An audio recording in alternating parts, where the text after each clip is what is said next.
देखो, अब टॉपिक हमारा है, लास्ट टॉपिक है मॉडर्न फिजिक्स का न्यूक्लियाई, मतलब एडवांस का जो सिलेबस है उसके अकॉर्डिंग एडवांस का लास्ट टॉपिक। तो न्यूक्लियस जो है वो प्रोटॉन और न्यूट्रॉन से बना होता है, ठीक है। प्रोटॉन के पास पॉजिटिव चार्ज होता है, कितना के बराबर, तो इलेक्ट्रॉन के मैग्नीट्यूड के बराबर होता है, लेकिन इलेक्ट्रॉन का नेगेटिव चार्ज होता है, प्रोटॉन का उतना ही क्या आता है, पॉजिटिव चार्ज होता है। और प्रोटॉन का मास कितना होता है, 1.672623 इंटू 10⁻⁻27 kg। और दूसरा न्यूक्लियस में पार्टिकल कौन होता है, प्रोटॉन के साथ न्यूट्रॉन रहता है, ठीक है ना। और न्यूट्रॉन का मास जो है वो स्लाइटली प्रोटॉन से ज्यादा है। देखो 1.67 यहाँ तक है, तीसरे प्लेस पे देखो ज्यादा है ना। कहता 1.674926 इंटू 10⁻⁻27। तो न्यूट्रॉन का मास प्रोटॉन से स्लाइटली क्या होता है, जस्ट स्लाइटली ज्यादा होता है, लेकिन दोनों का वैल्यू ऑलमोस्ट क्या है, सेम है मास का वैल्यू, ठीक है। तो प्रोटॉन और न्यूट्रॉन का मास यानी कि न्यूक्लियस का जो मास होता है एक्चुअली इतना छोटा होता है ना, वो 10⁻⁻27 के ऑर्डर का जो मास है वो उसको हम लोग केजी एसआई सिस्टम में नहीं मेजर कर सकते हैं। इसलिए उसके लिए हम लोग क्या करते हैं, एक नया यूनिट डिफाइन करते हैं मास के, और इसी का नाम क्या दिया गया है, यूनिफाइड एटॉमिक मास यूनिट। और इसी को शॉर्ट फॉर्म में क्या बोलते हैं, एएमयू। शॉर्ट फॉर्म में इसको हम लोग क्या बोलते हैं, एमयू। एमयू। जनरली सभी स्मॉल लेटर में लिखते हैं एएमयू, ये है ना। और इसको हम लोग सिंबॉलिकली यू से रिप्रेजेंट करते हैं, यू से। तो कैसे डिफाइन किया गया है, तो कार्बन एटम जो कि अपने ग्राउंड स्टेट में है, ग्राउंड स्टेट में कार्बन एटम में क्या होगा, तो उसका न्यूक्लियस में 6 प्रोटॉन होगा, 6 न्यूट्रॉन होगा, और इस न्यूक्लियस के बाहर चूंकि ग्राउंड स्टेट में तो 6 इलेक्ट्रॉन बाहर में भी है, पहला ऑर्बिट में 2 और दूसरा ऑर्बिट में 4। तो ग्राउंड स्टेट में जो कार्बन एटम होता है उसके मास का 1/12, उसके मास का 1/12 को ही क्या बोलते हैं, 1 एटॉमिक मास बोलते हैं, है ना। इसको हम लोग यू से रिप्रेजेंट करते हैं। तो 1 एमयू कितना हो गया, mass of carbon atom in ground state, यहाँ पे ऐड कर दो ज्यादा अच्छा रहेगा, क्या करोगे, in ground state, excited state में नहीं। एक्साइटेड स्टेट में क्या होगा, उसका मास थोड़ा सा बढ़ जाएगा क्योंकि एनर्जी ज्यादा होता है ना एक्साइटेड स्टेट में। और Yes, sir. Actually Einstein equation की एनर्जी क्या है, तुम्हारा क्या है, एनर्जी और मास दोनों इक्विवेलेंट ही है। मास को एनर्जी में, एनर्जी को मास में कन्वर्ट कर सकता है, यानी कि मास ज्यादा है इसका मतलब एनर्जी ज्यादा है, कितना, E इक्वल टू mc²। तो ग्राउंड स्टेट में तुम्हारा एनर्जी ज्यादा होता है किसी एटम का, तो उसका मास भी मेजर करोगे ना तो ज्यादा मिलेगा। मतलब ग्राउंड स्टेट में उसका जितना, एक्साइटेड स्टेट में ज्यादा उसका मास होगा उसको मेजर करने पे, ठीक है, क्योंकि उसके पास एनर्जी ज्यादा है। तो कितना है, ग्राउंड स्टेट में कार्बन एटम है ना, मतलब C12 एटम, इसका मास होता है 1.999267 इंटू 10⁻⁻27। इसको 12 से डिवाइड कर दे तो इसका वैल्यू अप्रॉक्स कितना आता है, 1 एमयू इक्वल टू हो गया 1.66054002। देख सकते हो प्रोटॉन और न्यूट्रॉन का मास से ये स्लाइटली छोटा है, सेकंड प्लेस पे 6 ही है ना, जबकि प्रोटॉन और न्यूट्रॉन के मास में सेकंड प्लेस पे डिजिट क्या होता है, 7। तब 1 एमयू का वैल्यू क्या होता है, प्रोटॉन और न्यूट्रॉन के मास से कम ही होता है, और इतना केजी हो गया। और क्या बोले थे, इसको हम लोग अगर मेगा इलेक्ट्रॉन वोल्ट के टर्म में लिखेंगे तो इसका वैल्यू हो जाएगा 931.47 मेगा इलेक्ट्रॉन वोल्ट पर C²। एक्चुअली में केजी और मेगा इलेक्ट्रॉन वोल्ट C² दोनों तुम्हारा क्या हो गया, मास का यूनिट है। तो कैसे, तो देखो एनर्जी को क्या लिखते हो, एनर्जी को m इंटू C² इससे लिखेंगे, है ना। अब इसको देखो तो यानी कि m इक्वल टू कितना हो गया, E/C², इतना लिख सकते हैं ना। तो कहने का मतलब क्या हो गया कि देखो इसको निकालने के लिए यानी कि, और एनर्जी का कितना हो गया, जूल पर C², और जूल का तुम्हारा क्या हो गया, दूसरा एनर्जी का यूनिट इलेक्ट्रॉन वोल्ट भी है, जूल को इलेक्ट्रॉन वोल्ट में कन्वर्ट कर देते हैं, तो इलेक्ट्रॉन वोल्ट पर सी स्क्वायर किसका यूनिट होगा? ये भी मास का यूनिट हो गया। और इसी में मेगा लगा दिए तो मेगा इलेक्ट्रॉन वोल्ट यूनिट भी किसका हो गया? ये भी मास ही का यूनिट हो गया। तो मेगा इलेक्ट्रॉन वोल्ट पर सी स्क्वायर ये भी मास का यूनिट हो गया। तो इसको जब कन्वर्ट करोगे केजी से मेगा इलेक्ट्रॉन वोल्ट पर सी स्क्वायर में, तो इसका वैल्यू आ जाएगा 931.478। तुमको केवल अप्रोक्सीमेटली इसका वैल्यू कितना याद रखना है? अप्रोक्स इसका वैल्यू याद रखना 931.5 मेगा इलेक्ट्रॉन वोल्ट पर सी स्क्वायर, और 931 भी केवल लेते हैं, ठीक है ना?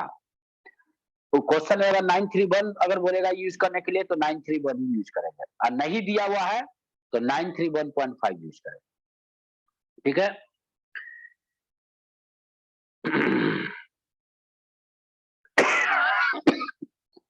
और ये पहले बता चुके हैं कि रेस्ट मास और मूविंग मास दोनों किसी ऑब्जेक्ट का बॉडी का डिफरेंट होता है। जैसे जैसे उसका स्पीड बढ़ता है उसका मूविंग मास बढ़ता है। किस रिलेशन के अकॉर्डिंग? तो आइंस्टीन इक्वेशन के अकॉर्डिंग, जो कि पहले हम लोग डिस्कस कर चुके हैं, ठीक है ना? बता चुके हैं पहले भी। कितना? तो m इज इक्वल टू कितना के होता है? m naught by root under 1 minus v square by c square, है ना? पहले भी डिस्कस कर चुके। यानी स्पीड जैसे जैसे बढ़ता है बॉडी का मास भी क्या होता है? इंक्रीज करते जाता है। अब देखो, तो न्यूक्लियस में कौन होता है? प्रोटॉन और न्यूट्रॉन्स होता है। अब प्रोटॉन न्यूट्रॉन्स क्या? फर्मियोन्स है। फर्मियोन्स किसे बोलते हैं? जो पॉली एक्सक्लूसिव प्रिंसिपल को फॉलो करता है उसे फर्मियोन्स बोलते हैं। तो इलेक्ट्रॉन भी पॉली एक्सक्लूसिव प्रिंसिपल को फॉलो करता है। कहने का मतलब न्यूक्लियस बाहर जो इलेक्ट्रॉन को डिस्ट्रीब्यूट, पहला ऑर्बिट में 2 इलेक्ट्रॉन, दूसरा में 8, फिर तीसरा में तुम्हारा 18, किसके अकॉर्डिंग रखते हैं? पॉली एक्सक्लूसिव प्रिंसिपल के अकॉर्डिंग ना रखते हैं, ठीक है? सर। तो इलेक्ट्रॉन इसलिए फर्मियोन्स है क्योंकि पॉली एक्सक्लूसिव प्रिंसिपल को फॉलो करता है। बाद में हम लोग देखेंगे तुम्हारा कुछ इंडिकेशन एक्सपेरिमेंटली है ना, इंडिकेशन ऐसा मिलता है कि ये बताता है कि जैसे कि न्यूक्लियस के बाहर इलेक्ट्रॉन जिस तरह से न्यूक्लियस के चारों तरफ घूमते रहता है, न्यूक्लियस के अंदर प्रोटॉन और न्यूट्रॉन रेस्ट में नहीं रहता है। ये भी क्या होता है? ये डिफरेंट ऑर्बिट में घूमते रहता है। और ये भी प्रोटॉन का जो डिस्ट्रीब्यूशन होता है पहला ऑर्बिट में या दूसरा ऑर्बिट में या तीसरा ऑर्बिट में, अंदर में भी पॉली एक्सक्लूसिव प्रिंसिपल के अकॉर्डिंग ही होता है, वहां पे भी डिस्ट्रीब्यूशन। यानी कि जिस तरह से न्यूक्लियस के बाहर इलेक्ट्रॉन चारों तरफ घूमते रहता है सर्कुलर ऑर्बिट में, न्यूक्लियस के अंदर प्रोटॉन का अपना प्रोटॉनिक कॉन्फ़िगरेशन होता है और न्यूट्रॉन का अलग अपना न्यूट्रॉनिक कॉन्फ़िगरेशन होता है, ठीक है? जिस तरह से किसी भी 2 इलेक्ट्रॉन का सारा तुम्हारा क्या सारा क्वांटम नंबर सेम नहीं हो सकता है, उसी तरह से न्यूक्लियस के अंदर भी किसी भी 2 प्रोटॉन का सारा क्वांटम नंबर सेम नहीं हो सकता है, या 2 न्यूट्रॉन का सारा क्वांटम नंबर सेम नहीं हो सकता है। हाँ, एक प्रोटॉन और एक न्यूट्रॉन का क्वांटम नंबर मैच कर सकता है, या प्रोटॉन न्यूट्रॉन या इलेक्ट्रॉन का क्वांटम नंबर मैच कर सकता है, एक प्रोटॉन एक इलेक्ट्रॉन एक न्यूट्रॉन का, लेकिन 2 प्रोटॉन का आपस में कभी भी सारा क्वांटम नंबर नहीं मैच करेगा। 2 प्रोटॉन का या 2 न्यूट्रॉन का या 2 न्यूट्रॉन का भी आपस में उसी तरह से सारा क्वांटम नंबर नहीं मैच करेगा, जिस तरह से न्यूक्लियस के बाहर 2 इलेक्ट्रॉन का सारा क्वांटम नंबर मैच नहीं करता है। इतना समझ में आया? यहाँ तक कोई प्रॉब्लम? No sir. स्क्रीनशॉट ले लो। हो गया? Yes sir. अब आगे चलते हैं। न्यूक्लियॉन्स है ना? तो देखो प्रोटॉन और न्यूट्रॉन को कलेक्टिवली हम लोग क्या बोलते हैं? न्यूक्लियॉन्स बोलते हैं। Protons and neutrons are collectively called nucleons. है ना? प्रोटॉन को हम लोग जेड से रिप्रेजेंट करते हैं, नंबर ऑफ प्रोटॉन को, नंबर ऑफ न्यूट्रॉन को न्यूक्लियस में एन से रिप्रेजेंट करते हैं, और सम ऑफ प्रोटॉन प्लस न्यूट्रॉन इसी को न्यूक्लियॉन्स बोलते हैं। इसको हम लोग कैपिटल ए से रिप्रेजेंट करते हैं। तो कैपिटल ए क्या हो गया? टोटल नंबर ऑफ न्यूक्लियॉन्स, इसी को मास नंबर भी बोलते हैं कैपिटल ए को। तो देखो the total number of nucleon A is also called the mass number of the nucleus, है ना? Number of protons Z is called the atomic number, और नंबर ऑफ प्रोटॉन को ही क्या बोला जाता है? Atomic number. जैसा कि कोई न्यूक्लियर स्पीसीज है उसको हम लोग इस तरह से रिप्रेजेंट कर रहे हैं, एक्स, इसके ऊपर में ए एक तरफ, प्रीफिक्स में एक तरफ नीचे में क्या जेड दिखा रहे, ठीक है ना। तो यहाँ पे एच क्या होता है, वो केमिकल सिंबल हो गया उसका। जैसे गोल्ड का केमिकल सिंबल क्या है, AU, है ना। देखो जैसे गोल्ड के लिए लिखा हुआ है 197 AU, नीचे में 79, तो AU बता रहा है कि एलिमेंट कौन सा है, गोल्ड है। और 79 क्या बता रहा है, इसका एटॉमिक नंबर कितना है, 79 है। और 197 टोटल मास नंबर हो गया। टोटल मास नंबर में से 79 हटा देंगे तो बचा कितना, 180। इतना क्या हो गया, 180 इसके अंदर न्यूट्रॉन्स है। कोई प्रॉब्लम यहाँ तक? No sir. नहीं। आइसोटोप्स क्या हो गया, तो बहुत सारा न्यूक्लियस जिसका कि एटॉमिक नंबर सेम है लेकिन नंबर ऑफ न्यूट्रॉन डिफरेंट है, तो ऐसे न्यूक्लियस को क्या बोलते हैं, आइसोटोप्स बोलते हैं। उसी तरह से बहुत सारे न्यूक्लियस जिसमें कि नंबर ऑफ न्यूट्रॉन सेम है लेकिन नंबर ऑफ प्रोटॉन्स क्या है, डिफरेंट है, यानी कि एटॉमिक नंबर डिफरेंट है, तो ऐसे न्यूक्लियस को क्या बोलते हैं, आइसोटोन्स बोलते हैं, ठीक है ना। देखो बहुत सारे न्यूक्लियस जिसमें कि एटॉमिक नंबर और न्यूट्रॉन का नंबर दोनों डिफरेंट है लेकिन दोनों का समेशन यानी कि total number of nucleon same है, यानी मास नंबर सेम है।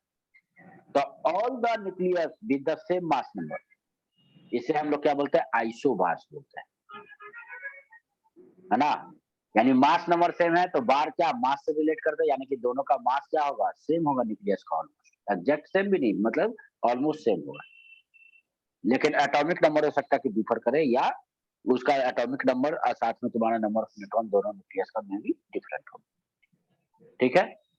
अब आ जाओ, जितना भी न्यूक्लियाई जिसका कि एटॉमिक नंबर सेम है, all nuclei with a given Z, इस सब को कलेक्टिवली हम लोग क्या बोलते हैं, न्यूक्लियाइड बोलते हैं, ठीक है, आर कलेक्टिवली कॉल्ड न्यूक्लियाइड।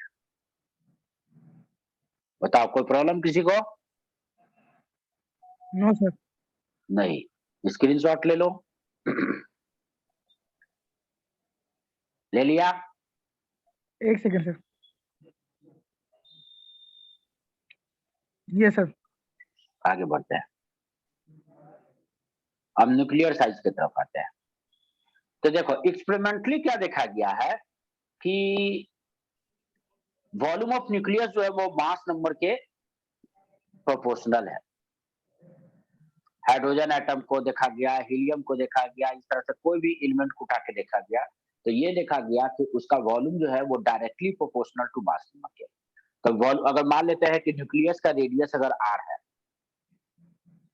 तो बताओ वॉल्यूम उसका टोटल कितना हो जाएगा, 4/3 πr की।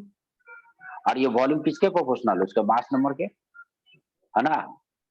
इसका मतलब ये हो गया कि दोनों तरफ क्यूब रूट कर दे तो रेडियस ऑफ न्यूक्लियस जो हो गया वो प्रोपोर्शनल किसके हो गया, मास का पावर 1/3 के।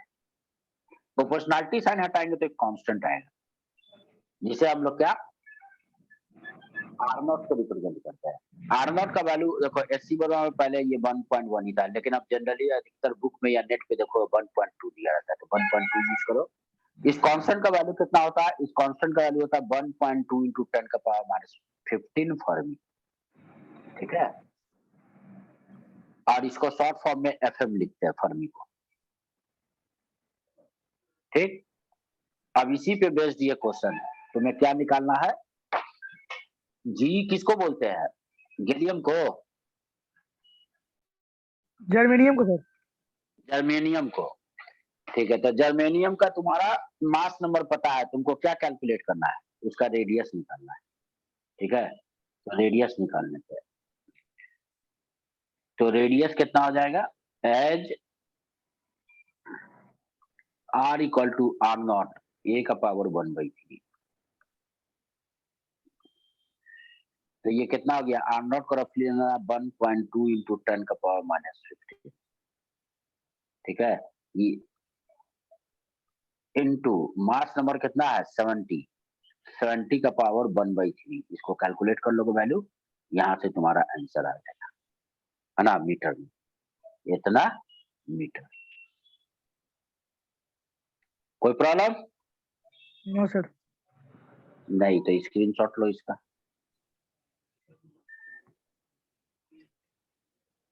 हो गया हो सर। गया।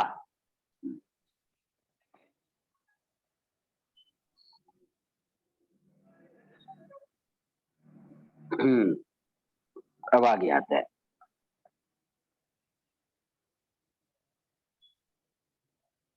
देखो nuclear mass of A nucleus, nucleus का मास कितना होता है, यही ना। तो देखो रफली हम लोग क्या देखें, प्रोटॉन और न्यूट्रॉन दोनों का मास ऑलमोस्ट सेम होता है ना। मान लेते हैं कि प्रोटॉन न्यूट्रॉन दोनों का मास कितना है, स्मॉल एम। अगर एटम का टोटल मास को कैपिटल एम से रिप्रेजेंट करें तो कैपिटल एम कितना हो जाएगा, तो मास नंबर किसको रिप्रेजेंट करता है, नंबर ऑफ न्यूक्लियॉन्स को। तो जो बताओ, एक न्यूक्लियॉन्स का मास m है, प्रोटॉन या न्यूट्रॉन का, तो total number of nucleons a है, तो टोटल मास कितना लिखेंगे, m इंटू ए लिखेंगे ना, है यस क्या सर। जी। तो इसलिए न्यूक्लियस का मास कितना हो गया, m इंटू ए हो गया। अब न्यूक्लियर डेंसिटी कैलकुलेट करें, तो डेंसिटी कैसे निकालते हैं, मास बाई वॉल्यूम। तो mass of nucleus divided by the volume of nucleus, इससे निकल जाएगा। तो न्यूक्लियस का मास को कैपिटल एम से रिप्रेजेंट कर रहे हैं, वॉल्यूम को कैपिटल बी से रिप्रेजेंट कर रहे हैं। तो कैपिटल एम मेरा कितना के बराबर है, कैपिटल एम मेरा बराबर है एम इंटू ए के। अब वॉल्यूम हम लोग कितना लिख रहे हैं, रेडियस अगर न्यूक्लियस का आ रहा है तो 4/3 पाई आर। और ऊपर देख सकते हो कि मेरा आर क्यू कितना के बराबर हो जाएगा, तो ऊपर रिलेशन था R is equal to R naught A का पावर 1/3। तो आर क्यू कितना हो जाएगा, आर क्यू इक्वल टू हो जाएगा आर नॉट का क्यू इंटू ए। इतना लिख सकते हैं इस आर क्यू की जगह पे यहाँ पे, यस सर। ठीक है। तो ऊपर नीचे से मास नंबर कट गया, इसका मतलब क्या हो गया, डेंसिटी जो हो गया, मास ऑफ न्यूक्लियन मतलब प्रोटॉन या न्यूट्रॉन का जिसका भी मास है, divided by 4/3 pi R naught का क्यूब। तो आर नॉट तो एक कांस्टेंट वैल्यू है, 1.2 फर्मी इसका वैल्यू होता है। अब मास ऑफ प्रोटॉन और न्यूट्रॉन भी फिक्स ही है, लगभग ये दोनों ऑलमोस्ट सेम ही है, मतलब कांस्टेंट है 1.67 into 10⁻37। ठीक है। चलो अप्रोक्सीमेटली इसको 1.66 into 10⁻27 ही मान लो, ठीक है। क्योंकि क्या देखे थे, कार्बन में तुम्हारा मास पर न्यूक्लियॉन्स कितना आया था, 1.66 into 10⁻27 आया था। बताओ 1.67 into 10⁻27 क्यों नहीं आया, 12 से डिवाइड किए तो कम क्यों आया। ये बाद में देखेंगे कि जब पार्टिकल एक दूसरे से दूर होता है, नजदीक आके जब न्यूक्लियस का फॉर्मेशन करता है, तो स्ट्रॉन्ग न्यूक्लियर फोर्स की वजह से तुम्हारा क्या होता है, वो एनर्जी रिलीज कर देता है, यानी कि सिस्टम का एनर्जी घट गया। तो एनर्जी और मास तो इक्वल है, यानी एनर्जी घटा मतलब क्या घटा, मास घटा।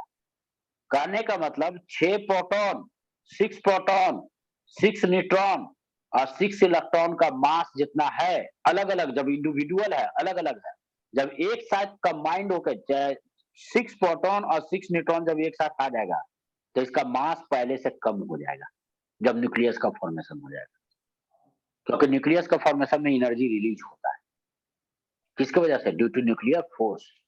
ठीक है। तो इसलिए तुम्हारा क्या हो गया, 1.67 into 10⁻27 ना मिलके लगभग कितना 1.66 into 10⁻27 आ जाता है। देखो तो ऊपर देखा था ना कार्बन का वन एम, यस इसी से ना mass of A carbon atom मतलब डिवाइडेड बाय द 12, तो ये 1.6 नहीं आया, जबकि आना तो चाहिए था, क्योंकि उसका भी 1.67 है इंटू 10⁻27। प्रोटॉन का भी, न्यूट्रॉन का भी लगभग इतना ही है। तो जब 6 इंटू दिस डिवाइडेड बाई 12 करेंगे तो कितना मिलना चाहिए, 1.67 आना चाहिए था। लेकिन किस वजह से, जब प्रोटॉन न्यूट्रॉन आके नजदीक में जब एक दूसरे के काफी क्लोज आता है, स्ट्रॉन्ग न्यूक्लियर फोर्स की वजह से एनर्जी का रिलीज होता है, जिसकी वजह से मास घट जाता है न्यूक्लियस का। वो बाद में डिस्कस करेंगे, अभी यहाँ पे आ जाओ। तो यहाँ पे तो हम क्या देख रहे हैं कि डेंसिटी कांस्टेंट आया, चाहे हाइड्रोजन का न्यूक्लियस हो या हीलियम का न्यूक्लियस हो या हैवी मेटल्स ले लो, गोल्ड सिल्वर कॉपर जो भी, सबका डेंसिटी इतना ही मिलेगा। इसका मतलब न्यूक्लियर डेंसिटी चाहे लाइटर एलिमेंट हो या हैवियर एलिमेंट, चाहे गैस हो या लिक्विड हो या सॉलिड हो, सबका न्यूक्लियस का डेंसिटी सेम होता है। Which is very large as compare to the density of ordinary matter. Ordinary matter का जो डेंसिटी है उसका कंपेयर में न्यूक्लियस का डेंसिटी बहुत हाई है। और साथ में density of matter in neutron star, देखो न्यूट्रॉन स्टार में एक्चुअली होता क्या है कि इलेक्ट्रॉन सब कलेक्ट करके न्यूक्लियस में गिर जाता है, तो वहां पे प्रोटॉन और इलेक्ट्रॉन सब कंबाइन करके सब न्यूट्रॉन बन जाता है। न्यूट्रॉन के अलावा कुछ और होता ही नहीं। तो सब सारा न्यूट्रॉन एक दूसरे से इतना क्लोज होता है कि उस न्यूट्रॉन स्टार का डेंसिटी इसी ऑर्डर का न्यूक्लियस के डेंसिटी का ही होता है ना। इस compare it is comparable to the nuclear density, ठीक है। और ये चीज याद रखना कि हर एलिमेंट का न्यूक्लियर डेंसिटी क्या होता है, सेम होता है, चाहे वो गैस हो, लिक्विड हो या सॉलिड, है ना। चाहे वो लाइटर एलिमेंट हो, हेवियर एलिमेंट हो, कुछ भी हो, सबका न्यूक्लियर डेंसिटी कितना होता है, 1.29 इंटू 10 का पावर 17 kg पर मीटर। बताओ कोई प्रॉब्लम? No sir. नहीं तो ये स्क्रीनशॉट ले लो।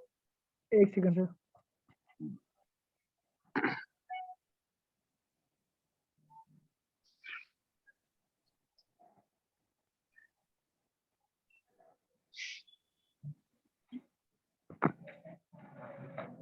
हो गया सर। अब आ जाओ न्यूक्लियर फोर्स।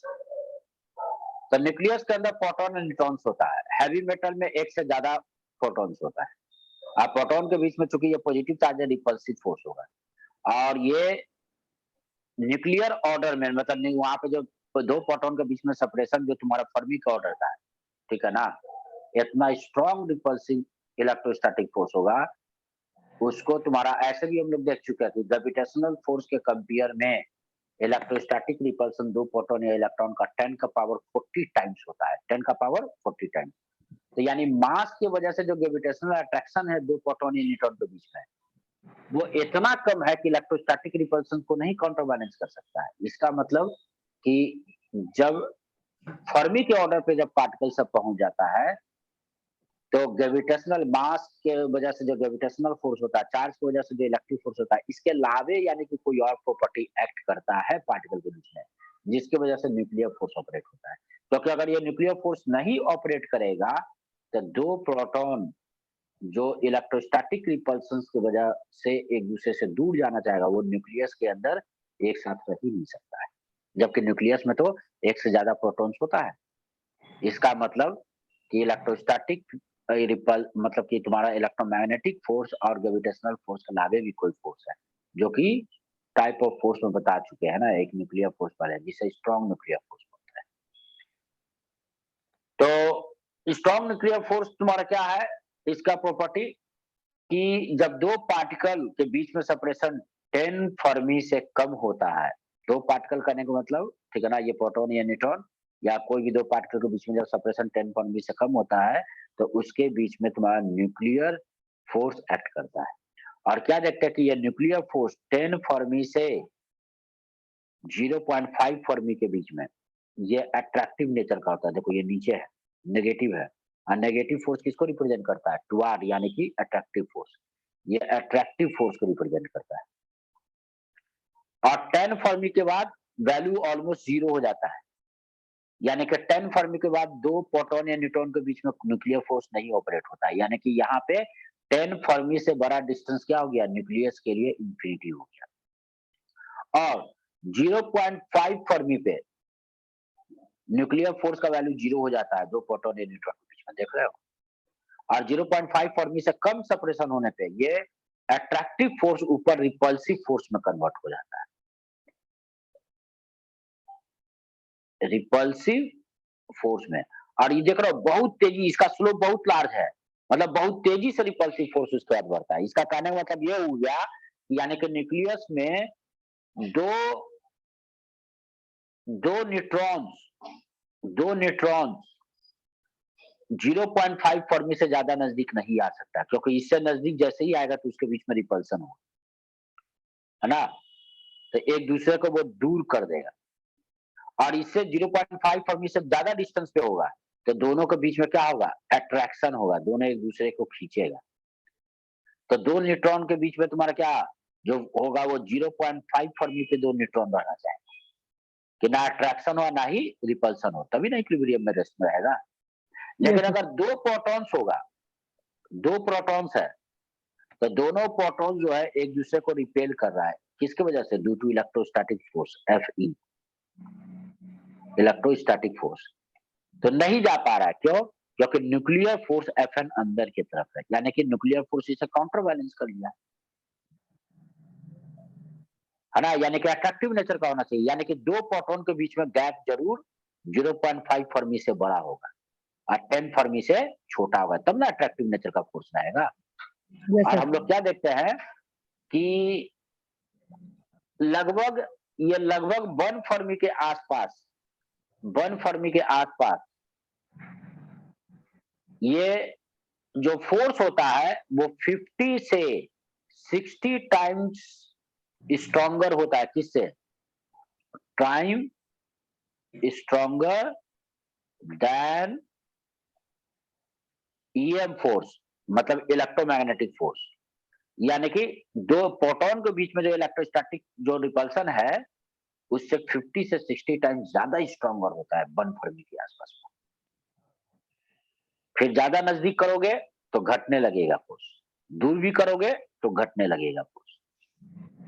ठीक है, देखो nuclear force are short range, ये तो पहले बता दिया, 10 फर्मी के बाद नहीं एक्ट करता। They are most effective only up to a distance of the order of fermi metre और लेस, फर्मी मीटर यानी कि 10 फर्मी मीटर या उससे कम।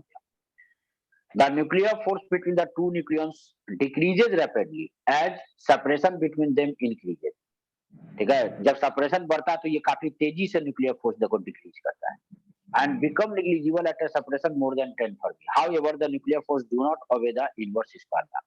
ये जैसे दो चार्ज के बीच में या दो पॉइंट पार्टिकल मास के बीच में जो क्या होता है, force inversely proportional to square of distance को होता है, लेकिन न्यूक्लियर फोर्स में ऐसा कोई रिलेशन नहीं। आज तक न्यूक्लियर फोर्स इतना कॉम्प्लेक्स है, इसके लिए मैथमेटिकल फार्मूला आज तक कोई ड्राइव नहीं हो पाया है कि एग्जैक्टली ये किस लॉ के अकॉर्डिंग काम करता है, वो तुम्हारा कोई एक मैथमेटिकल फार्मूला में आया ही नहीं कि न्यूक्लियर फोर्स कैसे वेरी करता है। ठीक, when distance between the nucleon become less than 0.5 Fermi, 0.5 Fermi से कम डिस्टेंस होने पे क्या होता है? रिपल्सिव नेचर का हो जाता है, अट्रैक्टिव हो जाता है। The nuclear force become strongly repulsive और nuclear forces are on an average much stronger than electromagnetic force. लगभग कितना? 50 से 60 टाइम स्ट्रॉन्गर होता है इन न्यूक्लियर। इसी वजह से क्या होता है, दो प्रोटॉन के बीच में रिपल्सन होते हुए उसको बाइंड करके रख देता है। ठीक है, अब देखो न्यूक्लियर फोर्स दो पेयर ऑफ पार्टिकल, जैसे दो न्यूट्रॉन के बीच में जितना होता है उतना ही दो प्रोटॉन्स के बीच में होता है। इवन कि ये देखा गया है कि एक प्रोटॉन और एक न्यूट्रॉन पेयर के बीच में भी उतना ही होता है। इसका मतलब ये क्या एक्सपेरिमेंटली ये सजेस्ट कर रहा है कि न्यूक्लियर फोर्सेज जो है वो चार्ज से इंडिपेंडेंट है। अगर चार्ज से अगर इंडिपेंडेंट अगर नहीं होता तो दो न्यूट्रॉन के बीच में भी उतना ही फोर्स नहीं होता जो कि दो प्रोटॉन के बीच में। जब दोनों दो प्रोटॉन भी उतना ही सेपरेशन पे, दो न्यूट्रॉन भी उतना ही, इवन कि एक प्रोटॉन और एक न्यूट्रॉन के बीच में भी उतना ही सेपरेशन पे रखे तो उतना ही न्यूक्लियर फोर्स होता है। ठीक है ना Fn। इसका मतलब कि तुम्हारा क्या हो गया कि न्यूक्लियर फोर्स चार्ज से इंडिपेंडेंट है। देखो nuclear forces acts between a pair of protons, a pair, sorry, a pair of neutrons, a pair of protons, and also between a proton and a neutron pair with same strength. This show that the nuclear force are independent of charge. ये थी, और पहले भी बता चुके हैं nuclear force क्या है? सेंट्रल फोर्स नहीं है। सेंट्रल फोर्स किसे बोलते हैं?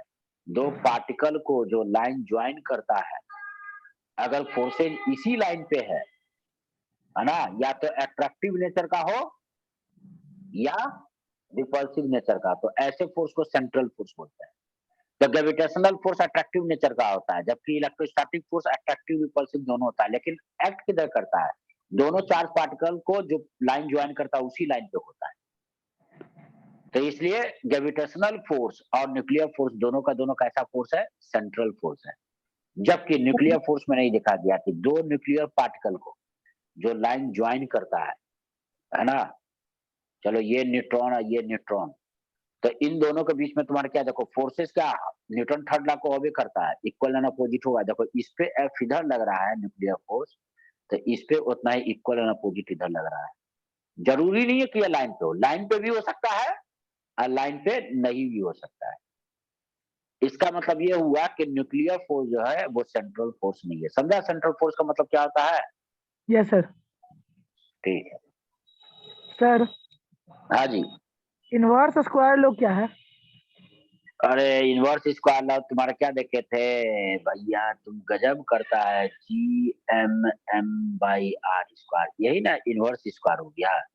इनवर्स मतलब कि डिनोमिनेटर में है, और वहां पे टर्म क्या है, सेपरेशन का स्क्वायर है, तो यही हो गया यस इनवर्स स्क्वायर लॉ। ठीक। Yes sir. हाँ। दूसरी बात क्या है कि हर जैसे कि दो पेयर ऑफ न्यूट्रॉन्स है, ये और ये दोनों के बीच का सेपरेशन भी सेम है, तो जितना यहाँ पे फोर्स होगा एग्जैक्टली यहाँ पे होगा वो जरूरी नहीं है। ऐसा क्यों? तो हम लोग क्या देखते हैं कि न्यूक्लियर फोर्स जो होता है वो स्पिन पे भी डिपेंड करता है।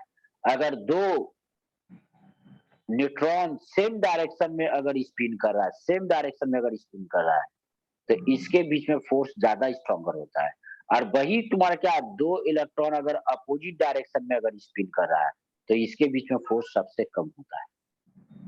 तो स्पिन का डायरेक्शन दो का क्या, 0 से 180 डिग्री के बीच में कुछ भी हो सकता है।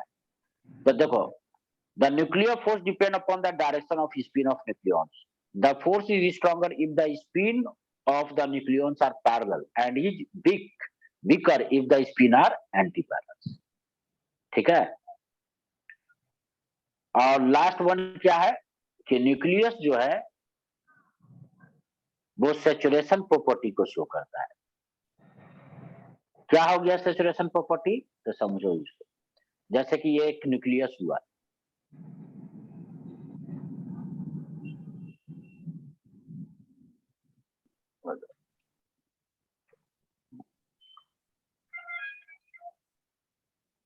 ये एक न्यूक्लियस हो गया, है ना। इस न्यूक्लियस के अंदर क्या है, बहुत सारा प्रोटॉन और न्यूट्रॉन्स है।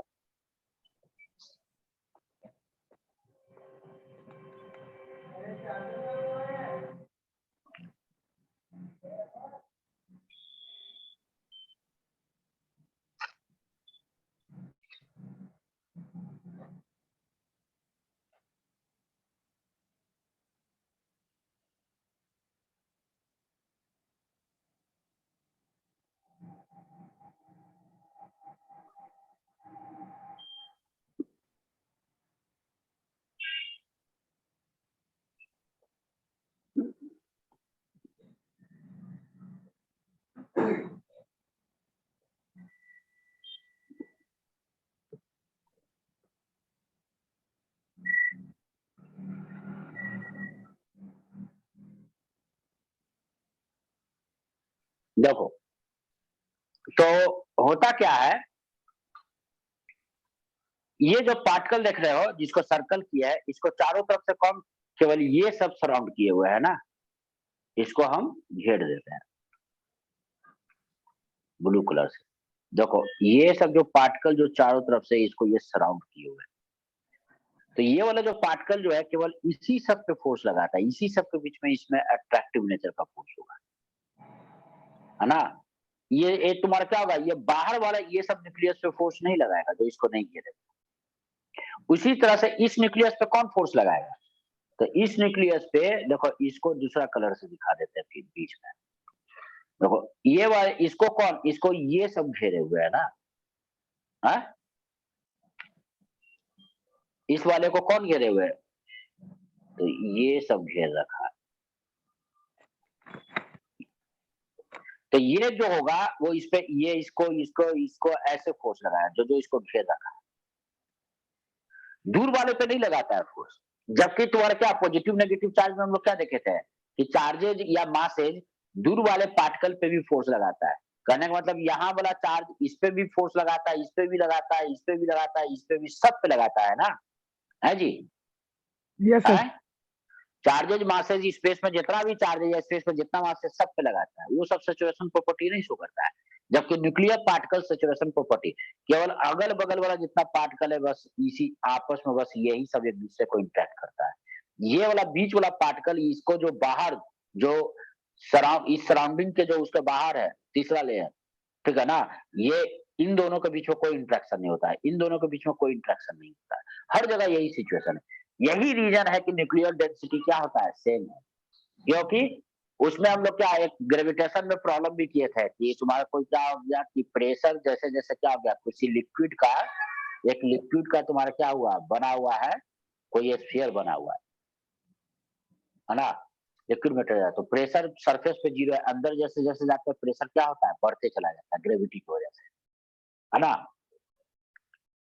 तो प्रेशर अब बढ़ रहा है जिसकी वजह से अंदर में डेंसिटी क्या होगा, बढ़ते चला जाएगा, क्योंकि अंदर वाला ज्यादा कॉम्पैक्ट है, ज्यादा प्रेशर में है। लेकिन यहाँ पे तुम्हारा क्या हो गया कि इस वजह से, क्योंकि ये सब दूर दूर तक एक दूसरे को फोर्स लगाता है, लेकिन न्यूक्लियर डेंसिटी क्या देखे थे कि चाहे लाइटर एलिमेंट हो या हेवियर एलिमेंट हो, सबका न्यूक्लियर डेंसिटी 2.98 इंटू 10 का पावर 17 केजी पर मीटर क्यूब ही था, इसी सेचुरेशन प्रॉपर्टी वजह से, क्योंकि न्यूक्लियर फोर्स सेचुरेशन प्रॉपर्टी दिखाता है, केवल अपने सराउंडिंग वाले पे फोर्स लगाता है, जो उससे दूर है उस पर फोर्स लगाता ही नहीं, जिसकी वजह से जितना डेंसिटी यहाँ पे मिलेगा वही डेंसिटी यहाँ पे मिलेगा, वही डेंसिटी यहाँ पे मिलेगा, वही डेंसिटी यहाँ पे मिलेगा, न्यूक्लियस में हर जगह डेंसिटी सेम मिलेगा। देखो the nuclear forces show the saturation property, that is each nuclear interact with the immediately neighbors only rather than with all the other rather than with all the other nucleus in the nucleus, है ना, नहीं उल्टा लिखा गया, rather than other nucleons होगा in the nucleus, ये nucleons यहाँ पे करेक्शन करिए, क्या है न्यूक्लियंस, है ना, न्यूक्लियंस किसे, प्रोटॉन न्यूट्रॉन को। तो मतलब कि क्या होता है कि जो न्यूक्लियस में जितना प्रोटॉन और न्यूट्रॉन है, केवल क्या होता है अगल बगल वाले पे फोर्स लगाता है, सब पे क्या होगा, जितना तुम्हारा न्यूक्लियर तुम उसके अंदर सब एक दूसरे पे फोर्स नहीं लगाता है, केवल सराउंडिंग वाले पे फोर्स लगाता है। This explains why the density of the nucleons is roughly same in all the nuclei. यही कारण है कि तुम्हारा क्या होता है कि हर न्यूक्लियाई में तुम्हारा जो डेंसिटी जो होता है वो सेम होता है, इसका यही रीजन आया समझ में है?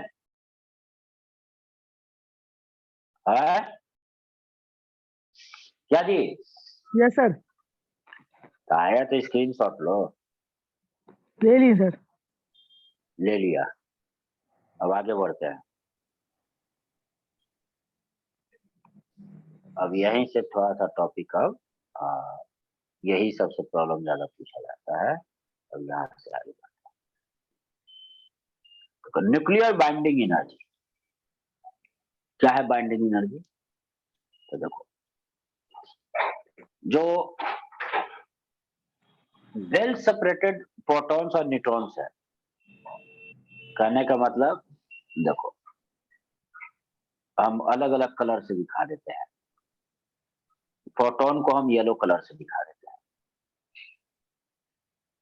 ये प्रोटॉन्स एक दूसरे से वेल सेपरेटेड है, कहने मतलब बहुत एक दूसरे से,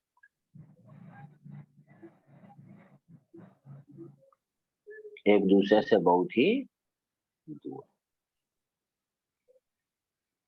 और ये न्यूट्रॉन्स भी तुम्हारा है एक दूसरे से बहुत दूर है।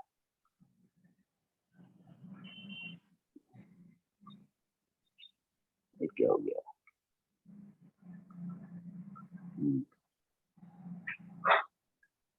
कहना मतलब सबके बीच में सेपरेशन कितना 10 फर्मी से ज्यादा है, ये हो गया न्यूट्रॉन्स और ये हो गया प्रोटॉन्स।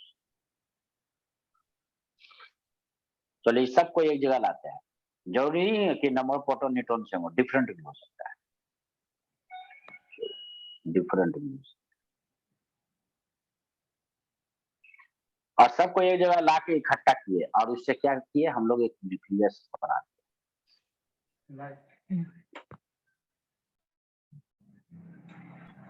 इस न्यूक्लियस में कितना प्रोटॉन है भाई, काउंट करो तो 1 2 3 4, 4 गो प्रोटॉन है, यस सर। और 1 2 3 4 5 6 और 6 गो न्यूट्रॉन है ना, तो दे देते हैं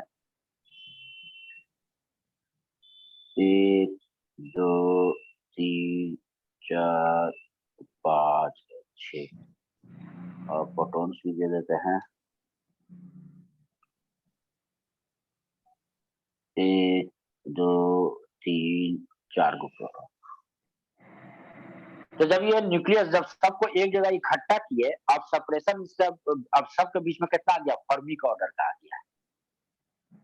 तो हम लोग क्या देखे, वेल सेपरेटेड प्रोटॉन और न्यूट्रॉन का मास। देखो एक प्रोटॉन का मास मेरा कितना था, एक प्रोटॉन का मास को हम mp बोल रहे हैं, m सफिक्स में p, मास ऑफ प्रोटॉन। उसी तरह से एक न्यूट्रॉन को मास को हम लोग क्या बोल रहे हैं, mn बोल रहे हैं, m है ना, सफिक्स में हम n लिख रहे हैं, ये बोल रहे हैं। तो बताओ इसका टोटल कितना होना चाहिए था मास, MP plus MN, 4 MP plus 6 MN। mp plus 6 mn होना चाहिए था। लेकिन क्या देखते हैं कि इस न्यूक्लियस का मास m है, जो कि इतना से छोटा है, इतना से छोटा है। और इसको ये क्या हो गया, अंदर में स्ट्रॉन्ग न्यूक्लियर फोर्स इतना स्ट्रॉन्ग होता है कि वो अट्रैक्टिव फोर्स और रिपल्सिव फोर्स से भी, यानी प्रोटॉन प्रोटॉन के बीच में रिपल्सिव, उससे भी ज्यादा स्ट्रॉन्ग है। इसको अलग करने के लिए क्या करना पड़ेगा, वर्क करना पड़ेगा ना, सारे पार्टिकल को अलग करने के लिए है? क्या करना पड़ेगा जी, सबको अलग करने के लिए वर्क करना पड़ेगा, वर्क करना पड़ेगा, सबको अलग अलग सेपरेट करने के लिए करना पड़ेगा ना। Yes sir. ताकि फिर से मुझे 4 प्रोटॉन्स मिल जाए और 6 न्यूट्रॉन्स मिल जाए। अच्छा फिर से जब मिलता है तो अब इसका मास मेजर करें तो कितना होना चाहिए, तो देखते क्या है कि फिर से मास इतना हो जाता है, 4 mp प्लस 6 mn। जब बनाए थे शुरू में इतना मास था, और न्यूक्लियस बनाए तो उससे कम मास का न्यूक्लियस मिला, लेकिन बाद में जब इसको अलग किए और फिर से सब अलग अलग वेल सेपरेटेड हो गया, तो फिर से मास वापस आ गया। तो गया कहाँ मास, और कैसे वापस आ गया? एक्चुअली अलग करने के लिए तुमको उसमें एनर्जी डालना पड़ रहा है ना, वही एनर्जी मास में कन्वर्ट हो जा रहा है। फिर से वो अपना मास क्या कर दिया, रिगेन कर लिया। और जब नजदीक आता है तो अट्रैक्टिव फोर्स की वजह से क्या हो रहा है, वर्क वहां पे क्या हो रहा है, पॉजिटिव हो रहा है कि नेगेटिव हो रहा है, न्यूक्लियर फोर्स की वजह से नेगेटिव हो रहा है सर। वो दूर करने के समय नेगेटिव हो रहा है। Yes sir. आज जब नजदीक ला रहे हैं तो क्या करना पड़ेगा, उसको रेस्ट में रखना होगा न्यूक्लियस के अंदर। तो न्यूक्लियस क्या हो रहा है, न्यूक्लियर फोर्स अंदर खींच रहा है, तुमको वर्क क्या करना पड़ रहा है, तुमको उसको स्लोली, यानी कि सारे न्यूक्लियस में सबको रेस्ट में रखना है, क्योंकि बाहर में सब रेस्ट में था फाइनली। क्योंकि अगर तुम्हारा क्या हो गया, अगर तुम उसको अपोजिट रिपल्सिव फोर्स नहीं लगाओगे तो सब न्यूक्लियस में पहुंचेगा तो स्पीड से ना पहुंचेगा है? तो यस सर। न्यूक्लियस में तो फाइनली सब रेस्ट में है। इसका मतलब ये क्या हो गया कि तुमको एक्सटर्नल एजेंट को नेगेटिव वर्क करना पड़ता है न्यूक्लियस बनाने में। न्यूक्लियस बनाने में एक्सटर्नल एजेंट को क्या करना पड़ता है, नेगेटिव वर्क। तो जितना तुम नेगेटिव वर्क किया ना है, यानी उतना अमाउंट ऑफ एनर्जी के बराबर उसका मास घट गया। अब वही तुमको क्या करना पड़ता है, न्यूक्लियस, फिर न्यूक्लियस जो बन गया और उसको सबको फिर से वेल सेपरेटेड पार्टिकल में, अलग अलग प्रोटॉन अलग अलग न्यूट्रॉन को सबको वेल सेपरेटेड करने में, यानी कि सबके बीच में सेपरेशन इन्फिनाइट करने के लिए। किसी भी दो के बीच का सेपरेशन क्या है, इन्फिनिटी। किसी भी दो के बीच का ये सेपरेशन क्या है, इन्फिनिटी। क्योंकि 10 का पावर माइनस 14 मीटर से ज्यादा होने पे क्या होता है, यानी कि 10 फर्मी से ऊपर होने पे न्यूक्लियर फोर्स नहीं, यही इन्फिनिटी है उसका। तो क्या होता है कि अलग करने के लिए तुमको उस पर वर्क करना पड़ता है, जितना वर्क किया वही एनर्जी डाला, और वही एनर्जी जो डाला, जो मास घट गया था वापस फिर से अपना मास रिकवर कर। इससे क्या इंडिकेशन मिल रहा है, nuclear force is a mechanism which convert the mass in energy और एनर्जी इन मास। यानी कि न्यूक्लियर फोर्स एक मेरे पास ऐसा टूल्स है जो कि मास को एनर्जी में या एनर्जी को मास में कन्वर्ट कर देता है ना। Yes sir. इलेक्ट्रोस्टैटिक फोर्स और ग्रेविटेशनल फोर्स ऐसा नहीं करता था, लेकिन न्यूक्लियर फोर्स क्या होता है, मास को एनर्जी में और एनर्जी को मास में कन्वर्ट कर देता है। समझा है? यस। हाँ, तो देखो वही चीज यहाँ पे वो तुम्हारा लिखा हुआ है सब डिफिनेशन। और इसी को क्या बोलते थे, देखो इसको बनाए, जब सारा प्रोटॉन और न्यूट्रॉन को एक जगह लाए, तो तुमको क्या करना पड़ रहा है? नेगेटिव वर्क करना पड़ रहा है। तो एक तरह से बोल सकते हो उतना अमाउंट ऑफ एनर्जी ये न्यूक्लियस रिलीज किया। इस न्यूक्लियस के फॉर्मेशन में जब ये न्यूक्लियस बना इनसे 4 प्रोटॉन और 6 न्यूट्रॉन से, तो बनाने के प्रोसेस में जब न्यूक्लियस बना तो इतना अमाउंट ऑफ एनर्जी बाहर निकला। इसी एनर्जी को क्या बोला जाता है? Binding energy. अब फिर से इसको इस न्यूक्लियस को वेल सेपरेटेड प्रोटॉन और न्यूट्रॉन में कन्वर्ट करने के लिए, सारे प्रोटॉन न्यूट्रॉन्स को अलग अलग करने के लिए इतना ही अमाउंट ऑफ एनर्जी इसके अंदर डालना पड़ेगा, तब ये क्या हो जाएगा? फिर से सारा प्रोटॉन और न्यूट्रॉन एक दूसरे से अलग हो जाएगा, यानी कि सबके बीच में सेपरेशन इनफिनाइट हो जाएगा। तो इस अमाउंट ऑफ एनर्जी को, यानी न्यूक्लियस को बनाने में, वेल सेपरेटेड प्रोटॉन और न्यूट्रॉन से न्यूक्लियस को बनाने में जितना एनर्जी देना पर, जितना एनर्जी क्या होता है? रिलीज होता है बनाने के समय, that is called binding energy of the nucleus. या एक तुम्हारा फॉर्म न्यूक्लियस को ब्रेक करने में, वेल सेपरेटेड प्रोटॉन और न्यूट्रॉन्स के में अलग अलग प्रोटॉन न्यूट्रॉन्स में बिल्कुल अलग कर देने में जितना अमाउंट ऑफ एनर्जी डालना पड़ता है, that is called binding energy, जो ऊपर में लिखा हुआ है। बताओ, समझा कि नहीं समझा? समझ गया। हाँ, तो वही चीज अब देखो यहाँ पे तुम्हारा ये लिखा हुआ है। क्या लिखा हुआ है? तो जैसे कि एक तुम्हारा एलिमेंट हो गया, एक स्पेसीज हो गया, ठीक है, तो जिसका कि हम लोग उस एलिमेंट को रिप्रेजेंट कर रहे हैं सिंबॉलिकली, केमिकल सिंबल X है, इसका एटॉमिक नंबर Z है और मास नंबर कितना है? A है ना। तो इसके पास कितना प्रोटॉन्स हो गया? Z प्रोटॉन्स हो गया, और कितना न्यूट्रॉन्स हो गया? तो A minus Z number of neutrons हो गया, यही हो गया ना, ठीक है। तो बताओ, वेल सेपरेटेड प्रोटॉन और न्यूट्रॉन का टोटल मास कितना हो गया? एक प्रोटॉन का mp है तो Z प्रोटॉन का Z इंटू mp, एक न्यूट्रॉन का mn है तो A माइनस Z न्यूट्रॉन्स हुआ ना, इसका कितना? A minus Z mn। तो टोटल यानी वेल सेपरेटेड, यानी कि हर प्रोटॉन न्यूट्रॉन एक दूसरे से जब इनफाइनाइट सेपरेशन पे है, बिल्कुल वेल सेपरेटेड है, तो टोटल ये सारे पार्टिकल्स का है, मतलब Z नंबर ऑफ प्रोटॉन्स और A minus Z number of neutrons का टोटल मास कितना था? जो ब्लू लाइन जिसके अंदर है, ठीक है ना, यही था ना। लेकिन जब न्यूक्लियस बना तो उस न्यूक्लियस का मास कितना है? मेरा m है, मास ऑफ न्यूक्लियस m। उस न्यूक्लियस का मास कम मिला, तो जो मास का डिफरेंस आ गया, तो आइंस्टीन इक्वेशन क्या बोलता है? जितना मास घटा है ना वो एनर्जी में कन्वर्ट हो गया है, तो delta m into C square, यही मेरा क्या है? Binding energy. यानी इस न्यूक्लियस के बनने की वजह से इतना एनर्जी निकल गया इस सिस्टम से, इस न्यूक्लियस से। अब इसको वापस वेल सेपरेटेड प्रोटॉन और इलेक्ट्रॉन में कन्वर्ट करने के लिए इतना एनर्जी डालना पड़ेगा, तो फिर से उतना एनर्जी क्या हो जाएगा? डेल्टा एम मास में कन्वर्ट हो जाएगा, हर प्रोटॉन न्यूट्रॉन का अपना अपना मास मिल जाएगा। और न्यूक्लियस में यानी कि प्रोटॉन न्यूट्रॉन जब तुम्हारा मिलके जब न्यूक्लियस बना लेता है तो हर प्रोटॉन न्यूट्रॉन का मास घट जाता है। समझ गया? तो आइंस्टीन मास एनर्जी इक्विवेलेंस क्या बोलता है? तो बाइंडिंग एनर्जी जो होगा delta M into C square, तो डेल्टा एम को ही क्या बोला गया? Mass defect. मास डिफेक्ट क्या हो गया?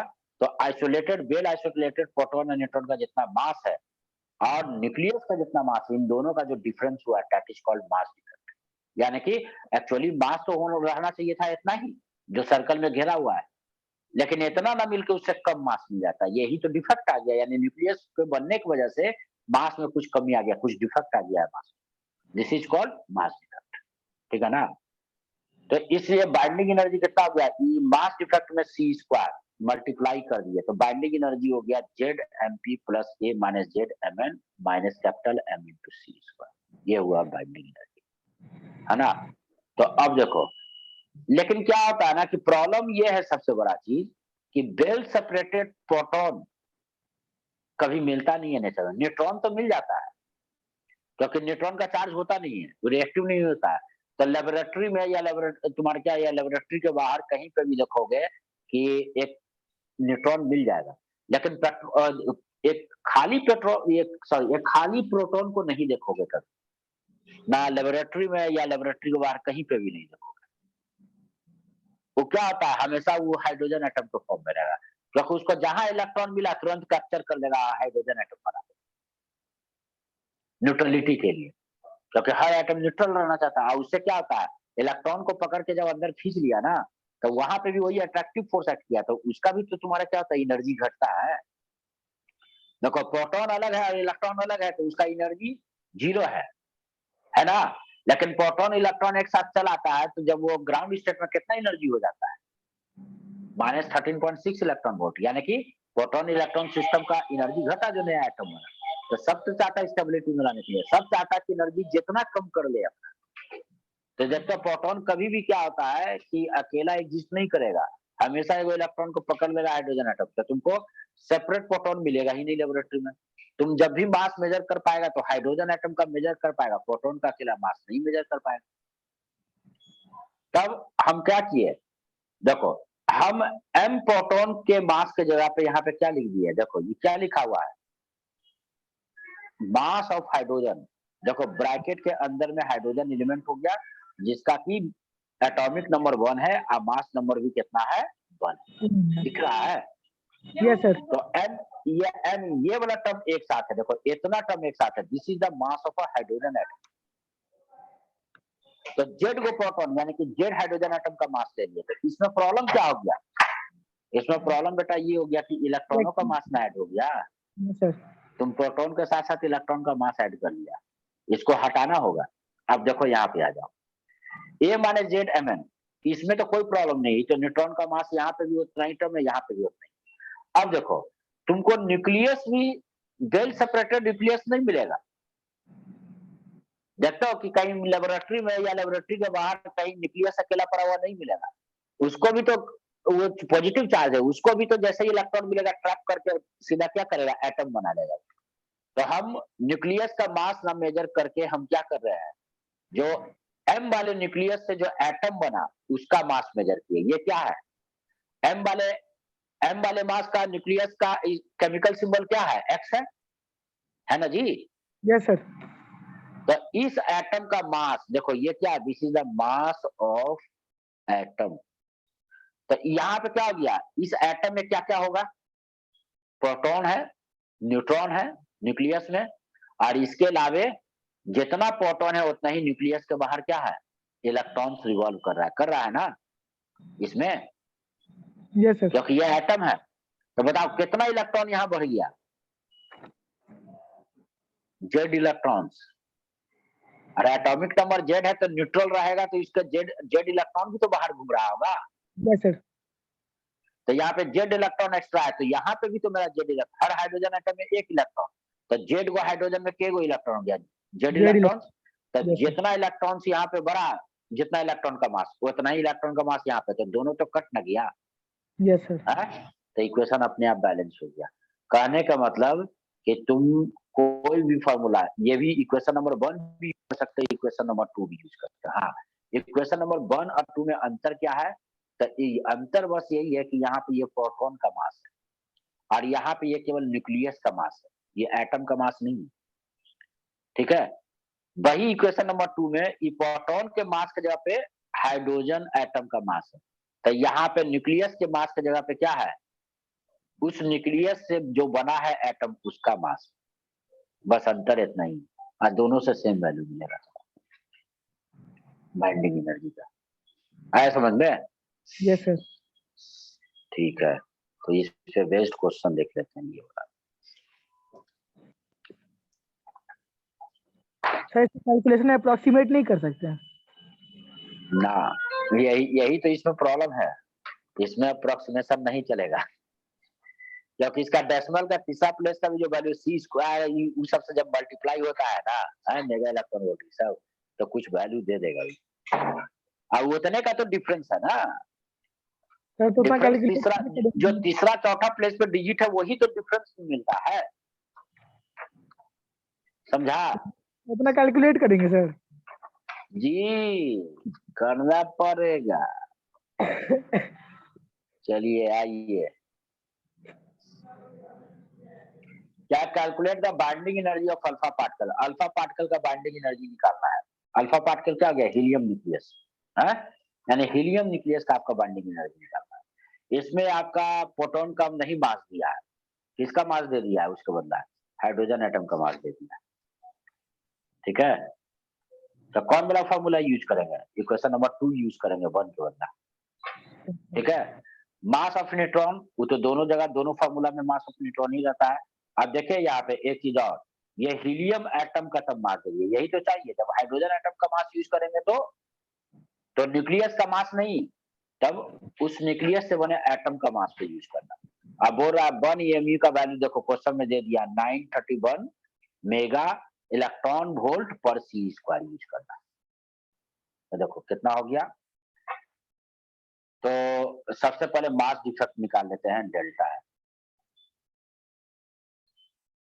तो डेल्टा एम हो जाएगा, बताओ के गो है जी प्रोटॉन हीलियम में, 2 गो, तो 2 m mass of hydrogen atom, 1 H1 plus कितना न्यूट्रॉन है, 2 न्यूट्रॉन है, मास ऑफ न्यूट्रॉन, माइनस क्या करना होगा, मास ऑफ हीलियम एटम करना होगा, 4He2 वैल्यू पुट कर देते हैं, 2 into 1.007825 प्लस 2 into 1.008665 माइनस कितना 4.00260, इतना क्या होगा, इतना AMU यानी कि U। कैलकुलेट कर लेते हैं इसका वैल्यू, है ना।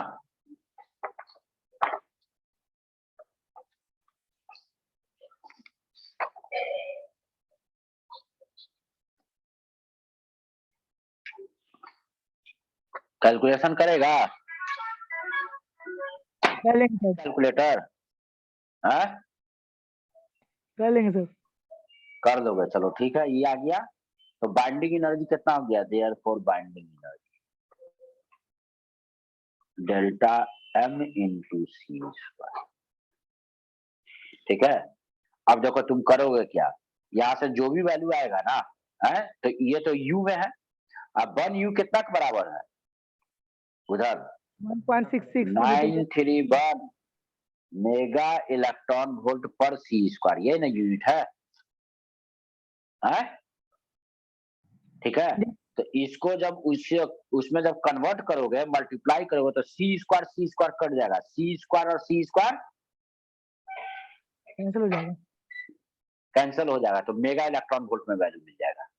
ठीक है, जल्दी से कैलकुलेट करके बताओ ना जी, क्योंकि इस डाटे का तुम आगे यूज भी कर सकते हो। नहीं कैलकुलेटर रखा है, करते हैं sir.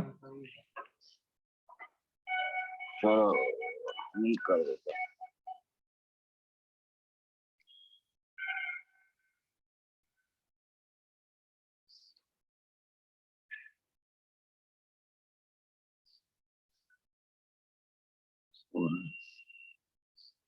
Seven eight to five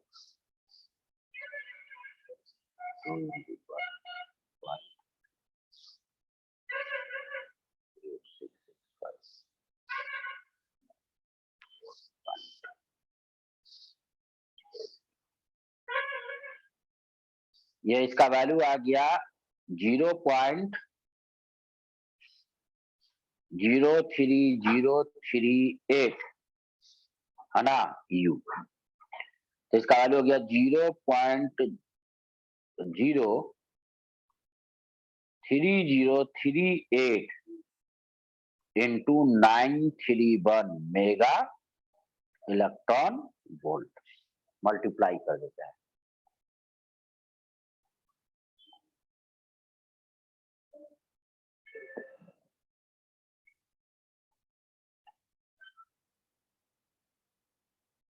nine three one कितना आ गया 28.28 मेगा इलेक्ट्रॉन वोल्ट आ गया। ठीक है, बोलो। हेलो। Yes sir. आ गया। यस सर, आ गया। तो इसका स्क्रीनशॉट लिया था जी ऊपर वाले का? No sir. स्क्रीनशॉट ले लो इसका।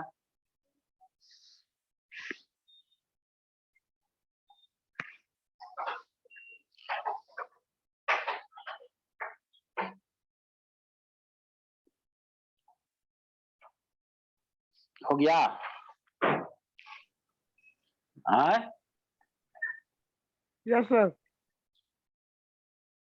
अब इसका स्क्रीनशॉट लो।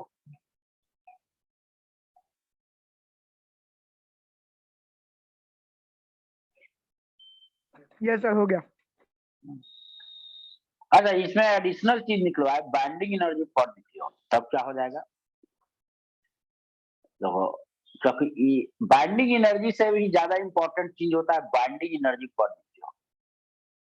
इस क्वेश्चन से मतलब नहीं है, बस निकाल देते हैं। Binding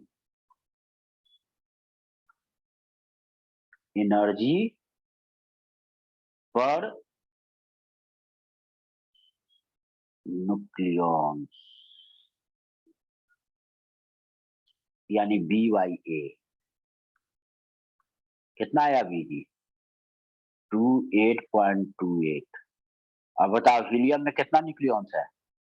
2 proton 2 neutron 4, 7.07 mega electron. देखो क्यों इसका ज्यादा इंपॉर्टेंस है, तो ये सब एक्सपेरिमेंटली हम लोग देखे हैं, ये आगे पता चलेगा। ठीक है, देखो यार, तो बाइंडिंग एनर्जी पर न्यूक्लियन समझ गया। Total binding energy of nucleus divided by the क्या कर देंगे, मास नंबर कर देंगे। यही है बाइंडिंग एनर्जी पर न्यूक्लियस। ठीक है, अब देखो यहाँ पे ग्राफ प्लॉट किया गया। इधर साइड एक्स एक्सिस पे क्या लिया गया, मास नंबर ए, है ना। इधर साइड क्या लिया गया है, 17 ऊपर गिर गया, स्क्रीनशॉट नहीं लिया। लो, हो गया। Yes sir. अब आ जाओ,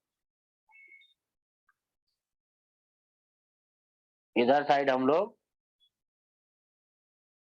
मास नंबर लिए एक्स एक्सिस पे, और बाई एक्सिस पे हम लोग क्या ले रहे हैं, बाइंडिंग एनर्जी फॉर न्यूक्लियन ले रहे हैं।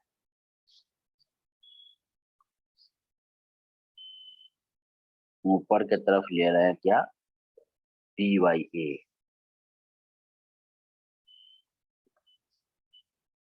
BYA इसका प्लॉट जब तैयार किया गया, तो देखो सबका बाइंडिंग एनर्जी फॉर न्यूक्लियन, ये क्या हो गया, हाइड्रोजन का बाइंडिंग एनर्जी फॉर न्यूक्लियन कितना होगा जी? हाइड्रोजन न्यूक्लियस को बनने में कितना एनर्जी रिलीज होगा, लच? अरे जीरो। अरे केवल एक प्रोटॉन होता है, दूसरा थोड़ी है उसके बगल में कोई दूसरा प्रोटॉन या न्यूट्रॉन आ रहा है। Yes sir. तो हाइड्रोजन का binding energy per nucleon zero होता है। यहाँ पे किसका लिखा हुआ है, ड्यूट्रियम का लिखा हुआ है, जिसमें एक प्रोटॉन है एक न्यूट्रॉन है। तो ड्यूट्रियम का बाइंडिंग एनर्जी पर न्यूक्लियन लगभग कितना है, 1 से हल्का सा स्लाइटली ऊपर। ठीक है, देखो लिथियम का बाइंडिंग एनर्जी पर न्यूक्लियन क्या है, 5 से एकदम हल्का सा स्लाइटली ऊपर है। हीलियम का बाइंडिंग एनर्जी देखो ये कितना, 7.07, यही ना ऊपर में आया था डेटा, देखो तो यही ना आया था, है? Yes sir. तो देखो है ना, ग्राफ में भी वही 7 से हल्का सा ऊपर है। तो सब एटम का देखो बाइंडिंग एनर्जी पर न्यूक्लियन के अकॉर्डिंग ये प्लॉट तैयार हुआ। जब प्लॉट हुआ था ऐसे बना ये प्लॉट। तो देखा गया क्या कि binding energy per nucleon mostly जो है, जो मिड रेंज एटम के लिए, कहना मतलब जिसका मास नंबर 20 से ज्यादा है और कितना से 170 से छोटा है, देखा गया कि उसका binding energy per nucleon approximately सबका 8 मेगा इलेक्ट्रॉन वोल्ट के आसपास है ना। इसका मतलब 8 mega electron volt binding energy per nucleon है या उससे ज्यादा है, तो वो सब प्रोडक्ट ज्यादा स्टेबल है, वो सब एटम क्या है, ज्यादा स्टेबल है ना। लेकिन देखा गया कि 170 जिसका मास नंबर से 170 से बड़ा है, फिर वो नीचे घटने लगता है। बाइंडिंग एनर्जी पर न्यूक्लियन तुम्हारा क्या है, उसका 8 से नीचे है, लेकिन ज्यादा नीचे नहीं, बस थोड़े से नीचे गया है। तो ऐसे एटम को क्या टेंडेंसी होता है कि वो स्प्लिट करके, चूंकि हैवियर एटम तुम्हारा ज्यादा क्या, ड्यू टू ज्यादा एक्सेसिव प्रोटॉन की वजह से रिपल्सिव फोर्स इतना ज्यादा बढ़ जाता है कि वो थोड़ा कम स्टेबल होता है। अब वो तुम्हारा क्या होता है कि इसका बाइंडिंग एनर्जी पर न्यूक्लियन इसलिए 8 से कम हो जाता है। न्यूक्लियस के अंदर क्या, रिपल्सिव फोर्सेस की वजह से प्रोटॉन ज्यादा है तो ज्यादा रिपल्सन है, जबकि न्यूक्लियर फोर्स क्या, अट्रैक्ट उसका काउंटर बैलेंस करने का कोशिश कर रहा है। तो ऐसा एलिमेंट, ये तुम्हारा क्या होता है, ऐसा एटम जो है ये 2 या 2 से ज्यादा एटम में ब्रेक करके मिड वाले रेंज की तरफ भागना चाहता है। और इसीलिए क्या होता है कि जो ज्यादा हैवी न्यूक्लियस होता है वो अनस्टेबल होता है, वो रेडियो एक्टिव एलिमेंट्स होता है ना। और इसलिए वो किधर, वो तुम्हारा डीके करके आना चाहता है, यानी कि अपने 2 या 2 से ज्यादा एटम बना के वो मतलब 2 या 2 से ज्यादा न्यूक्लियस बना के वो तुम्हारा क्या होता है, वो स्टेबिलिटी की तरफ, यानी कि 8 मेगा इलेक्ट्रॉन वोल्ट के तरफ आना चाहता है, या उससे ज्यादा एनर्जी अपना करना चाहता है। क्या, बाइंडिंग एनर्जी पर न्यूक्लियन करना चाहता है। बाइंडिंग एनर्जी का मतलब क्या, वो न्यूक्लियस बनने में ज्यादा एनर्जी रिलीज हुआ, इसलिए वो ज्यादा स्टेबल।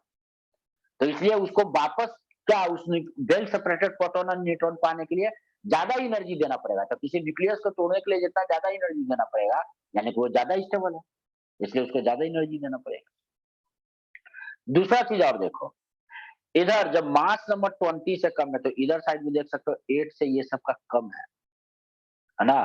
तो ये कैसे उधर जाएगा, तो मिड रेंज की तरफ इसको भागना है इस साइड, तो क्या करना होगा, 2 या 2 से ज्यादा एटम को आपस में, न्यूक्लियस को 2 या 2 से ज्यादा न्यूक्लियस को आपस में फ्यूज करके अपने से लार्जर एलिमेंट बनाना होगा। इसलिए जिसका मास नंबर छोटा है वो फ्यूज करके क्या होता है, ज्यादा स्टेबिलिटी, यानी कि अपने से बड़ा एलिमेंट बना के ज्यादा स्टेबल प्रोडक्ट बनाना चाहता है। और जिसका मास नंबर बहुत ज्यादा है, हेवी एलिमेंट जो है, वो फ्यूज करके, वो टूट के मिड रेंज की तरफ आना चाहता है, वो भी अपने को स्टेबल बनाना चाहता है। देखो, the binding energy per nucleon B by AE approximately equal to 8 mega electron for the nuclei of mid mass number. It is independent of size of the nucleus. Nucleus के साइज से क्या है, independent है, लगभग 8 mega electron volt के आसपास सबका है। भाई binding energy is lower for both lighter nuclei, यानी कि जिसका मास नंबर 20 से छोटा है, और हैवी न्यूक्लियाई जिसका मास नंबर 120 से बड़ा है, और ये सब बता चुके हैं। तो हाई मास नंबर, जिसका मास नंबर ज्यादा है न्यूक्लियर का, prone to split in a number of new nucleus, वो स्प्लिट होके ज्यादा नया न्यूक्लियस बनाना चाहता है, 2 या 2 से ज्यादा। इसको क्या बोलते हैं, this is called spontaneous fission, इसी को फिजन प्रोसेस बोलते हैं। वाइल दोज, दिस के जगह पे ज्यादा, while those with low mass number, मतलब जिसका मास नंबर कम है, combined to give a single nucleus, वो कंबाइंड होके 2 या 2 से ज्यादा न्यूक्लियस कंबाइंड होके एक बड़ा तुम्हारा न्यूक्लियस बनाना चाहता है ना। इस प्रोसेस को क्या बोलते हैं, फ्यूजन बोलते हैं।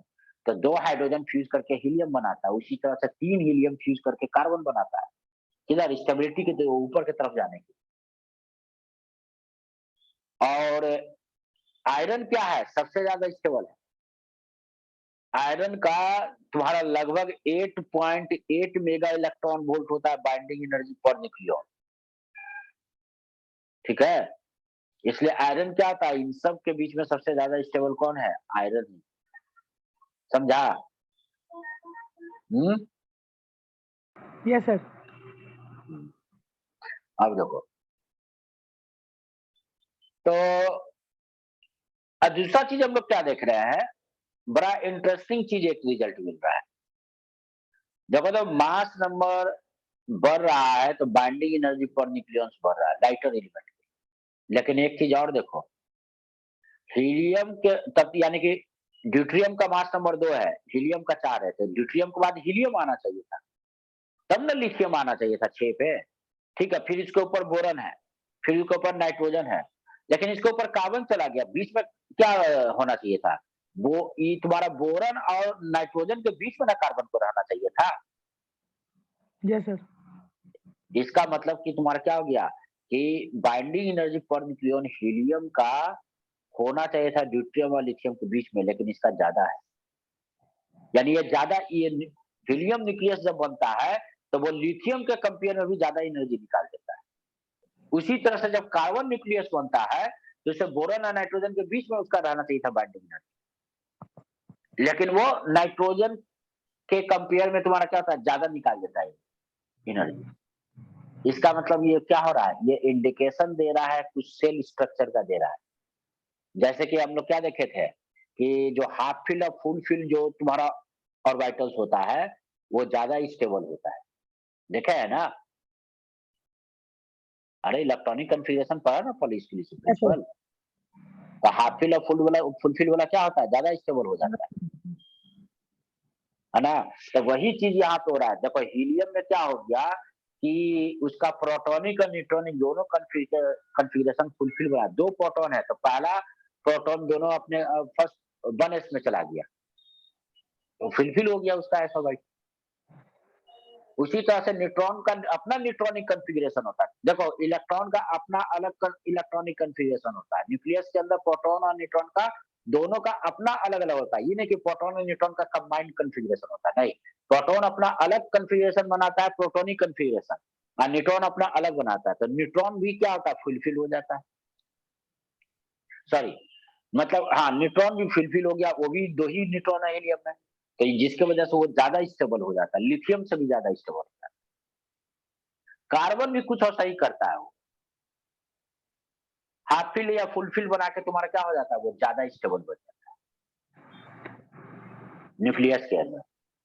तो यानी कि ये सेल स्ट्रक्चर का दे रहा है। इसका मतलब ये इंडिकेशन क्या दे रहा है, ये इंडिकेशन दे रहा है कि जिस तरह से प्रोटॉन सॉरी इलेक्ट्रॉन न्यूक्लियस के बाहर रिवॉल्व करता है, तो प्रोटॉन और न्यूट्रॉन भी यानी कि अंदर में रेस्ट में नहीं रहता है। वो भी तुम्हारा क्या होता है, सर्कुलर ऑर्बिट में यानी कि स्फेरिकल सरफेस पे वो ऑर्बिटिंग करते रहता है। प्रोटॉन अपने अलग प्रोटॉनिक कॉन्फ़िगरेशन में और न्यूट्रॉन सब अपने अलग न्यूट्रॉनिक कॉन्फ़िगरेशन में। So another interesting feature is seen in the lower mass region of this plot. It may be noted that the binding energy per nucleon of hydrogen and lithium are lower than the helium. Helium से, जबकि hydrogen से ठीक है helium का ज्यादा होना चाहिए था है, लेकिन लिथियम से कम होना चाहिए था, इसके बीच में होना चाहिए था। लेकिन क्या देख रहे हैं कि लिथियम का भी कम हो गया हीलियम, ठीक है ना, बाइंडिंग एनर्जी। यही सेल स्ट्रक्चर का इंडिकेशन दे रहा है। In this way, binding energy per nucleon of boron and nitrogen are lower than nitrogen का कार्बन से ज्यादा होना चाहिए था, कार्बन को बोरन और नाइट्रोजन के बीच में होना चाहिए था, लेकिन इसका बाइंडिंग एनर्जी कार्बन का ज्यादा हो गया, ये ऊपर चला जाता है नाइट्रोजन के ऊपर। यानी ये ज्यादा एनर्जी, ये ज्यादा स्टेबल बन गया है, कार्बन ज्यादा स्टेबल होता है नाइट्रोजन से।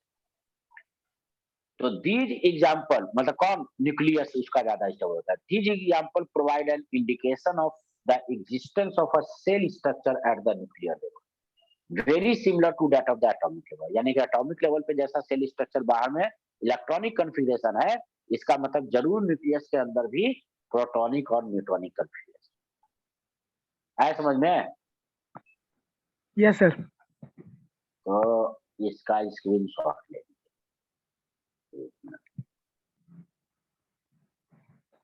हाँ, ले ली सर।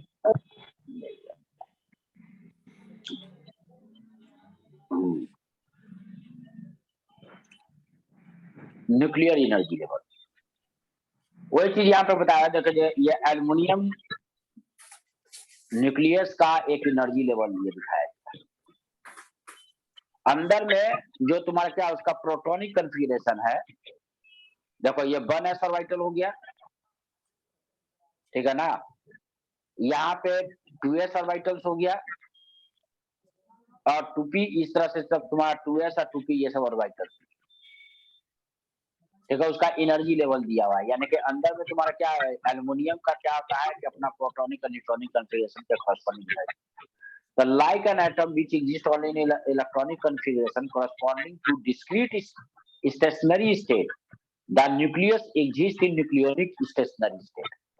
तो न्यूक्लियस भी क्या होता है, न्यूक्लियोनिक स्टेशनरी स्टेट में होता है, यानी कि प्रोटॉन सारे ऑर्बिट में नहीं घूम सकता, जैसे कि इलेक्ट्रॉन कुछ ही स्टेबल ऑर्बिट में घूमता है, और सही प्रोटॉन भी कुछ ही स्टेबल ऑर्बिट में घूम सकता है। The stationery state of the lowest energy is called ground state. The nucleus like an atom can be excited from its ground state to the state of the higher energy। जिस तरह से electron तुम्हारा क्या था, atom को excite किया जाता है, कैसे इलेक्ट्रॉन को लोअर एनर्जी लेवल से हायर एनर्जी लेवल में ले जाते हैं। किसके यहाँ से आवाज आ रहा है जी?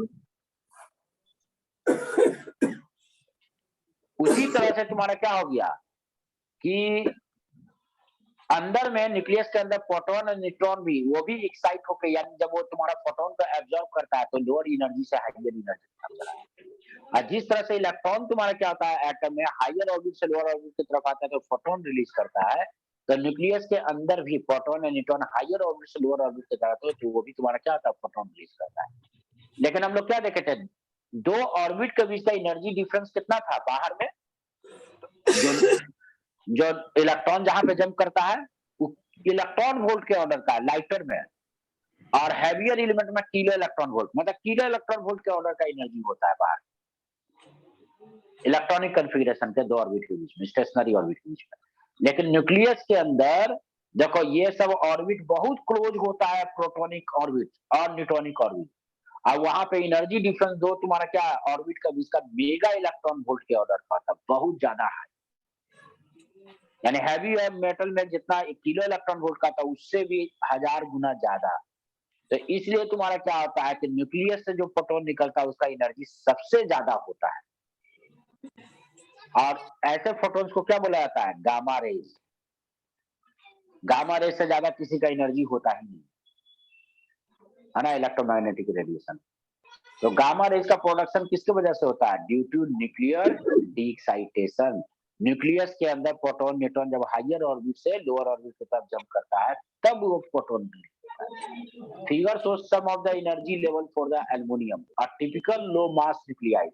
Note that the energy scale is in million electron. Energy scale क्या, दो ऑर्बिट के बीच का जो एनर्जी डिफरेंस है वो मेगा इलेक्ट्रॉन वोल्ट किया जाता है, ठीक है, rather than the electron volt used for an atom. Atom में जबकि वो क्या होता था, इलेक्ट्रॉन का दो ऑर्बिट के बीच का एनर्जी डिफरेंस इलेक्ट्रॉन वोल्ट का होता है, ठीक है। तो जब इसलिए ये तुम्हारा हायर ऑर्बिट से लोअर ऑर्बिट की तरफ जंप करता है तो इसमें गामा रेज है, समझ में?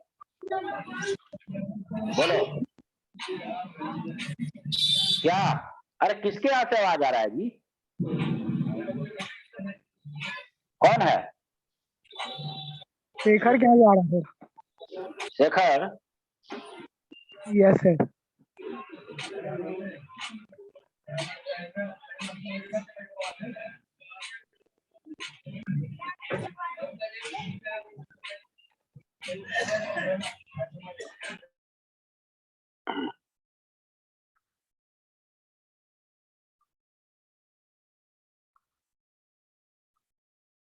सर देखो अब मास एक्सेस समझते हैं।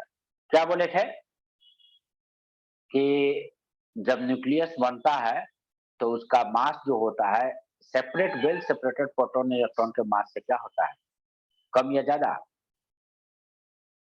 जी सर।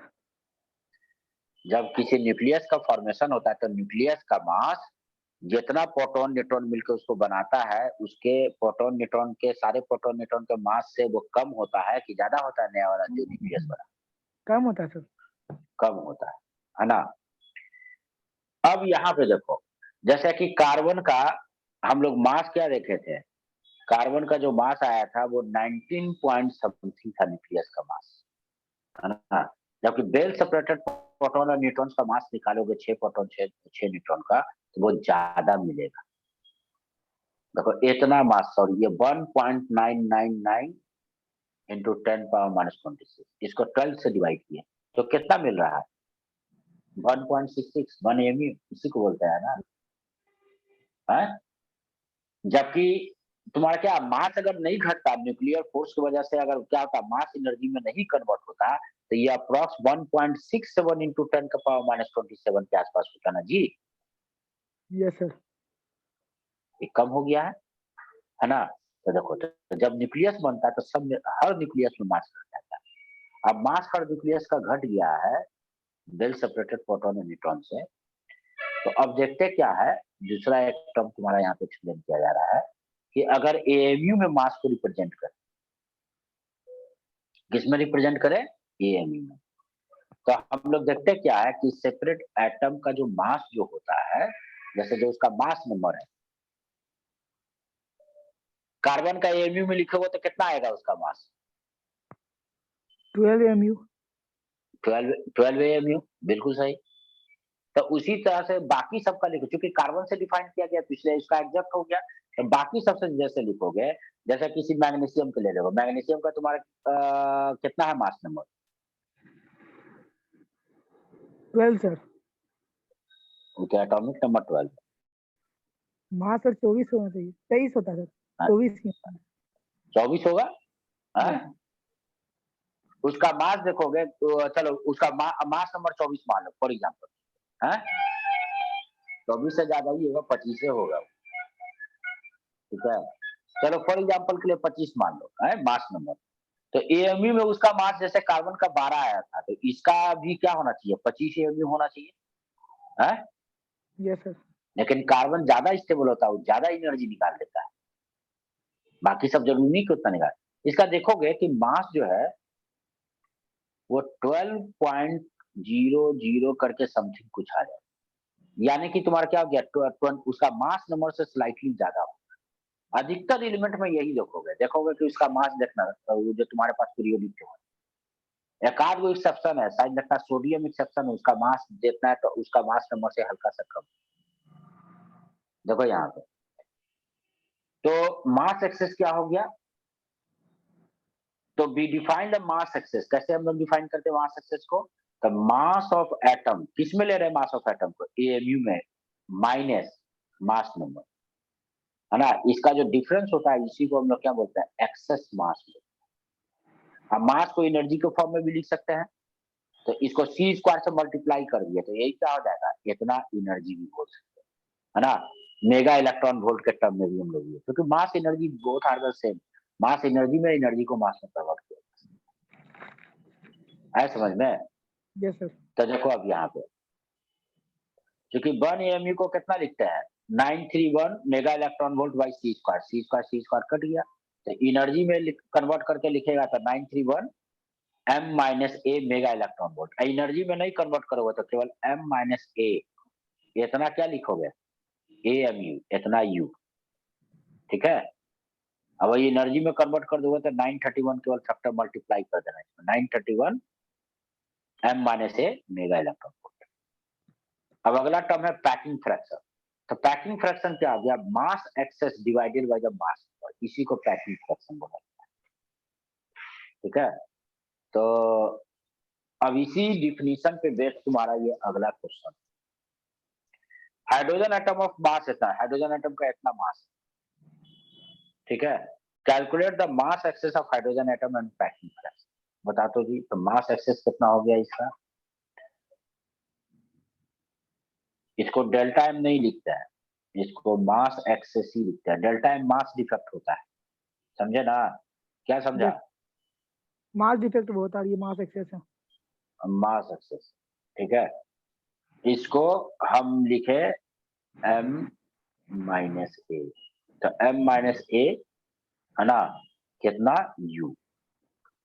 तो तुम आंसर चाहो तो इसमें भी छोड़ सकते हो, 0.00783 u, या नहीं तो इसमें इससे मल्टीप्लाई कर दो फैक्टर से 931 से, तो यही क्या हो गया?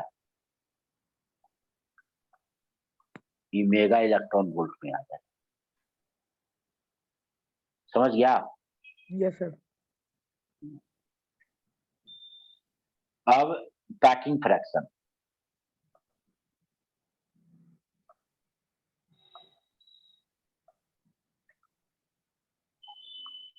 Mass excess m minus A divided by mass number, ठीक है।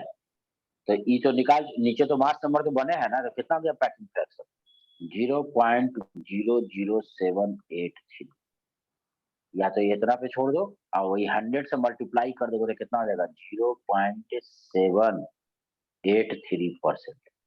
ये हो गया इसका पैकिंग फ्रैक्शन, ठीक है। कोई प्रॉब्लम? No sir. तो स्क्रीनशॉट लो इतना का, ले ली सर।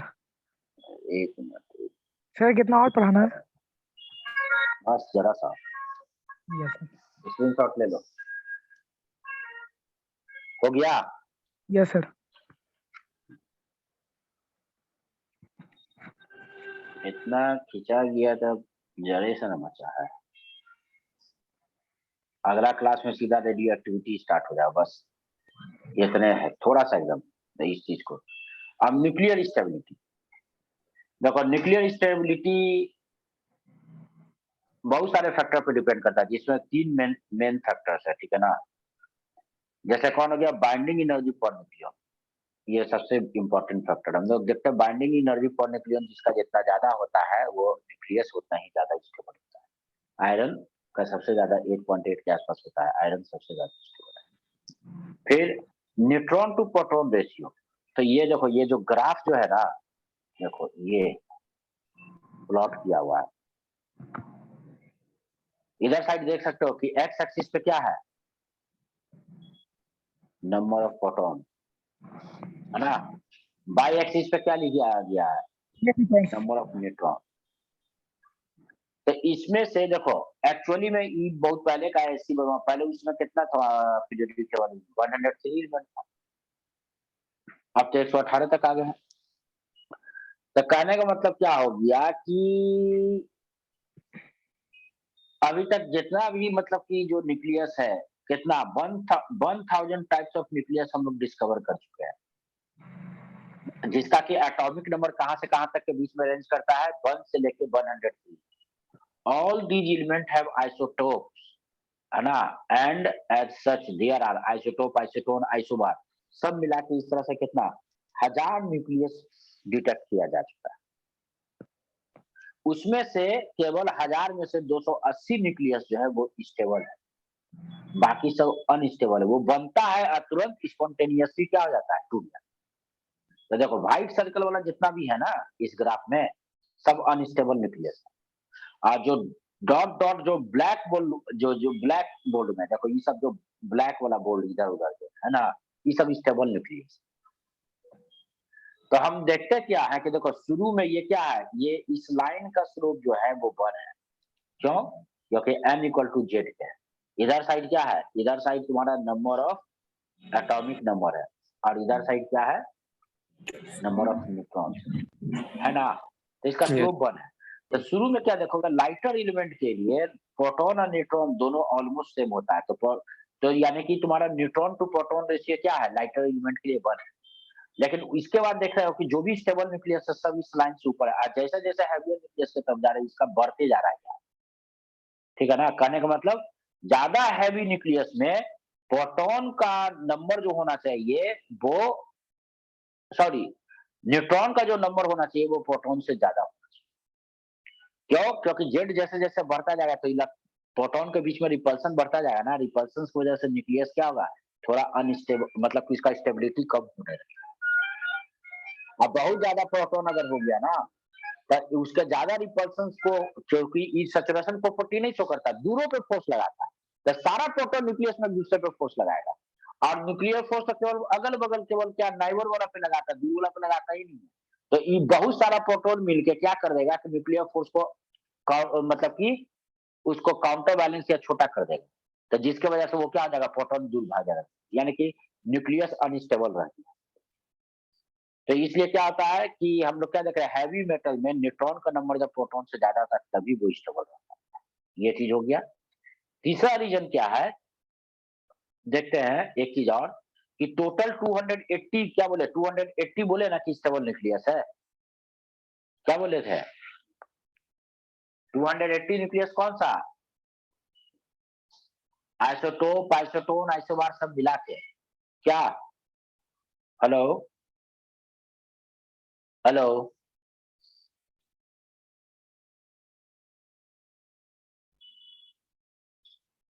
हेलो, यस सर, आवाज आ रहा है। आवाज आ रहा था, कहाँ तुम लोग गायब हो गया? तो आप लोग क्या Yes, देखे थे? 280 स्टेबल न्यूक्लियस है। Yes sir. बोलोगे कि पीरियोडिक टेबल में तो सर 118, तो कहाँ से? तो आइसोटोप, आइसोटोन सब मिला के 280 स्टेबल है। तो उसमें से देखा गया क्या है, 165 जो न्यूक्लियस है उसमें नंबर ऑफ प्रोटॉन और नंबर ऑफ न्यूट्रॉन दोनों इवन है। Yes sir. मतलब ये इंडिकेट करता है कि जब प्रोटॉन न्यूट्रॉन दोनों इवन नंबर होता है तो स्टेबिलिटी की चांस बढ़ जाती है, उसकी प्रोबेबिलिटी स्टेबिलिटी की बहुत ज्यादा हो जाता है। फिर क्या देखा गया, 57 ऐसा एटम है जिसमें कि प्रोटॉन इवन है और न्यूट्रॉन ऑड नंबर्स है, और 53 ऐसा तुम्हारा न्यूक्लियस है जिसमें कि proton, number of proton odd है और नंबर ऑफ न्यूट्रॉन इवन है। कहने मतलब ऑड इवन अगर एक है तो भी स्टेबिलिटी है, लेकिन स्टेबिलिटी का देखो तो 65 के जगह पे ऐसा 57 ही है और दूसरा 53 है, तो यानी कि इसकी प्रोबेबिलिटी घट जाती है स्टेबिलिटी की। और जहां पे दोनों ऑड है प्रोटॉन न्यूट्रॉन, उसका हाँ तो सर, प्रोबेबिलिटी बहुत ही कम है, बहुत ही लिस्ट है। ऐसा केवल 6 ही एटम है जिसमें कि प्रोटॉन और न्यूट्रॉन दोनों ही ऑड नंबर्स है। ठीक है, तो इसका Yes. मतलब क्या हो गया, जब दोनों का ही नंबर इवन होगा प्रोटॉन और न्यूट्रॉन का, तो स्टेबिलिटी की चांस ज्यादा होगा। एक इवन और एक ऑड है तो स्टेबिलिटी है लेकिन कम चांस है, और जब दोनों ऑड है तो वो बहुत ही कम चांस है उसकी स्टेबिलिटी।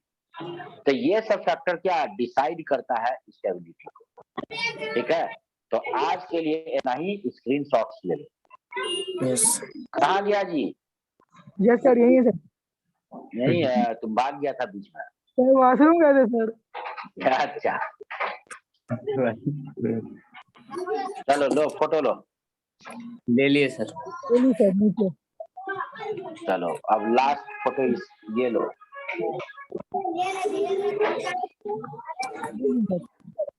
ले हो ली गया? सर। तो आज यस के लिए इतना ही, अगले क्लास में रेडियो एक्टिविटी स्टार्ट होगा। ठीक है, यस सर। चलो। सर हाँ बोलो। सर जैसे एसी वाला में एक चैप्टर दिया फोटोमेट्री